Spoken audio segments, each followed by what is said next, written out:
am Abe Lincoln, the 16th President of the United States. I'm dead now, but I am going to tell you about the America after I was dead. We're going to start with the Gilded Age. The Gilded Age is an era of tremendous growth in business and industry. Networks of powerful men and loyal underlings compose political machines in which bribes and payoff fuels politicians' quest to power. Political bosses wanted the spoil system, the process by which these bosses paid money to control votes, candidates, and other aspects of the voting system. Next, we'll talk about stalwarts, half-breeds, and mugwumps. Rutherford B. Hayes got into the White House by only one electoral vote in the Compromise of 1877, and he remained virtually powerless during the 4 years in office. The real winner of the election should have been in Washington. I messed up. Republican spoil seekers who flooded Washington, D.C. in search of civil service jobs helped him get his presidency. Fortunately, disputes over the spoils split the Republican Party into three fractions. The stalwarts, led by Senator of New York Roscoe Conkling, constituted the conservative action of the Republican Party. The half-breeds, led by Maine Senator James G. Blaine.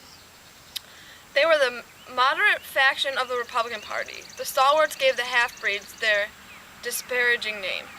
And the mugwumps, the final group, were a group of liberal Republicans who opposed the spoil system. Okay, now, unlike me, there were some forgotten presidents in United States history. Some being Grant, Hayes, Garfield, Arthur, Cleveland, and Harrison.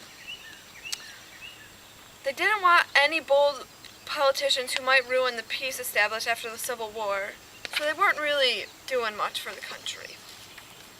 Essentially, Americans wanted to focus on other matters like their own prosperity rather than face any more potential device issues. Hayes had fallen out of favor with Republicans by the election of 1880, and he only planned to seek one term as president, so the Republicans nominated the relatively unknown James A. Garfield and his stalwart running mate, Chester A. Arthur. Democrats nominated Civil War veteran Winfield Scott Hancock, and the pro-labor Greenback Party nominated James B. Weaver. Garfield received a sizable majority of electoral votes on Election Day, but won only slightly more popular votes than Hancock. Bickering for the spoils dominated Garfield's field stay in the White House. In 1881, when an insane stalwart named Charles got shot and killed him. Although Arthur did replace Garfield, the assassination only convinced policymakers to reform the spoil system by passing the Pendleton Act in 1833. The act created civil service commissions to hire federal employees based on examinations and merit rather than political patronage over time. These examinations gradually reformed the system. Now for Grover Cleveland. Despite the Pendleton Act, political spoils continued to dominate politics in the next presidential election in 1884. Republicans nominated the half-breed James Blaine, while Democrats nominated New York Governor Grover Cleveland. Democrats accused Blaine of conspiring with wealthy plutocrats to win the White House, and Republicans attacked Cleveland for having fathered an illegitimate son. In the end, Cleveland barely defeated Blaine, with 40 more electoral votes and 29,685 more popular votes. Now, we have Grover Cleveland here with us today. Grover, come out, please. Hello, Abe. Now, please, tell me, what did you do during your 4 years in office? They were very uneventful.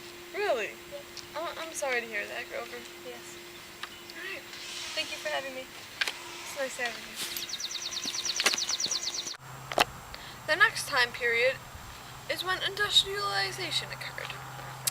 The North emerged from the Civil War as an industrial powerhouse ready to take on the entire world. Rich with seemingly unlimited natural resources and millions of immigrants ready to work.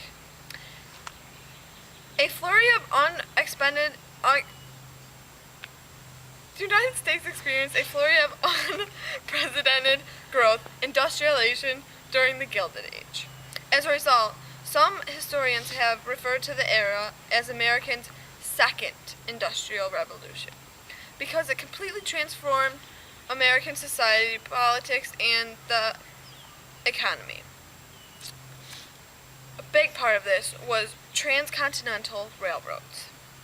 The mass industrialization of the economy during the Gilded Age had its roots in Civil War. Besides creating a huge demand for a variety of manufactured goods, the war also spurred Congress in the northern states to build more railroads. The rather progressive Congress of 1862 also authorized construction of the first railroad to run from the Pacific to the Atlantic. Because laying track cost so much money, the federal government initially provided subsidies by the mile to the railroad companies in exchange for rates. Congress also provided federal grants for land on which companies could lay the track. With free land and tens of thousands of free dollars per mile, railroading quickly became a highly profitable business venture. The Union Pacific Railroad began construction on the transcontinental line in Nebraska during the Civil War and pushed westward while Lenin Stanford's Central Pacific Railroad pushed eastward from Sacramento. Now, we are lucky to have another very special guest, Cornelius Vanderbilt, with us. Cornelius, it's great to see you. Great to see you. Now, so I hear you're a millionaire. Is this true? Yes. Wow, impressive. And how did this happen? Railroad tycoons. Really? Mm-hmm. Thank you. Thank you very You're much for welcome. coming on the show. You're welcome. Now we will talk about the captains of industry. During the Gilded Age, young men sought their fortune in the private sector where a little persistence and ruthlessness could reap enormous profits almost overnight. Unregulated by the government, these so-called captains of industry did whatever they pleased to make as much money as possible. In fact, their business practices were quite often so unscrupulous that the term industrialist soon became synonymous with the nickname robber baron. Okay, now we will talk about Carnegie, Morgan, and U.S. Steel. No. No? You Okay, idiot, it's Rockefeller. we'll skip You gotta turn that off. Yeah, it's really loud. We will skip right to Rockefeller, actually. Hello, Mr. Rockefeller. Please tell me, how did you become rich? Standard Oil Company. How did you get involved in that? Horizontal integration. If you did not know, horizontal integration was to make sure he monopolized the industry. He bought out all other oil companies to make sure he had no competition, and in doing so created of Americans' first monopolies, or trusts, to corner the market on a single commodity.